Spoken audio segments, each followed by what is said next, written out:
salah satu mandat yang juga diberikan Presiden Jokowi ke Kementerian Pertahanan adalah soal pembangunan food estate atau lumbung pangan. Proyeknya kemudian gagal. Singkong yang dihasilkan tidak sesuai dengan harapan. Ada salah satu pejabat Kemenhan, Pak, yang menyebut mangkraknya program itu karena ketiadaan anggaran dan belum siapnya regulasi pembentukan badan yang diperlukan. Jadi sempat ada statement itu keluar dari anak buah Pak Prabowo. Pertanyaan saya kemudian, apakah memang ini tidak masuk dalam perencanaan sebelumnya? Karena kan bagaimanapun bencana lingkungan akibat pembukaan hutan itu tidak bisa dihindari, Pak Prabowo. Yang saya pelajari yaitu masalah birokrasi kita sering menurut saya kurang disiplin. Menurut Bapak program ini masih perlu dan layak diteruskan walaupun melihat berbagai konsekuensi yang kita temukan? Begini Bu, setiap proyek pembangunan pasti ada konsekuensinya. Yang jadi korban rakyat, Pak. Yang jadi korban rakyat, Pak.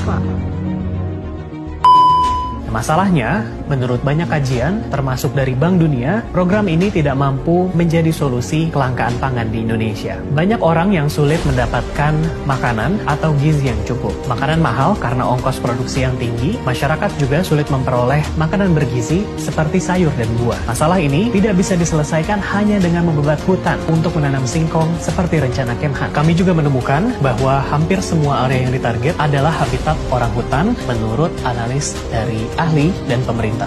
Lalu, siapa yang diuntungkan? Kami menemukan sebuah perusahaan tanpa rekam jejak yang jelas, Agrinas, yang memegang peran kunci dalam program lumbung pangan Kemhan ini. Siapa yang memimpin yayasan tersebut?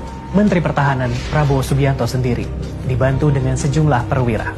Sementara manajemen Agrinas didominasi oleh politisi Partai Gerindra, partai yang dipimpin Prabowo dan juga lingkaran terdekatnya.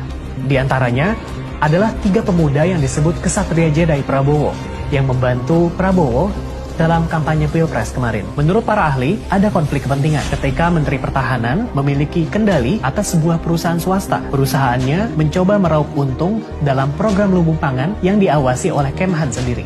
Kami menemukan bukti bahwa Agrinas mengajukan proposal investasi bernilai triliunan rupiah untuk mendanai program lumbung pangan Kemhan ini. Dalam proposal itu, Agrinas meminta 33 triliun rupiah kepada pemerintah Korea Selatan dengan dalih punya peran sentral dalam program Kemhan ini. Siapa yang menulis proposal tersebut? Salah satu dari 3 Kesatria Jedi Prabowo yang juga adalah wakil CEO Agrinas. Program lumbung pangan ini barulah permulaan. Nampaknya militer akan semakin terlibat, hutan habis dibabat dan pemerintah mungkin bertindak semakin semena-mena.